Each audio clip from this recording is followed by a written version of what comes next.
Today, we the representative from the member group from the Meghalaya 108 workers.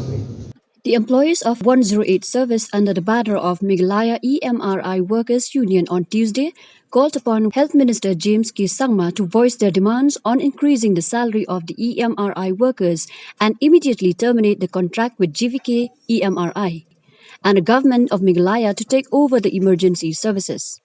Speaking to reporters in Shillong, Meghalaya Emri Workers Union President Emri said that the meeting with the Health Minister was positive, as the Minister has assured the union workers that the government and the department is working on their demands and informed that the government has issued an additional fund to the GVK EMRI in increasing the salary of the workers, as till date the workers have been receiving a minimal wage.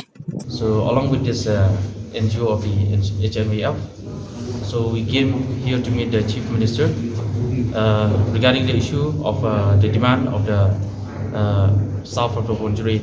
So the meeting was very positive, and he said that the reports is yet to be received from the health department and from the health minister.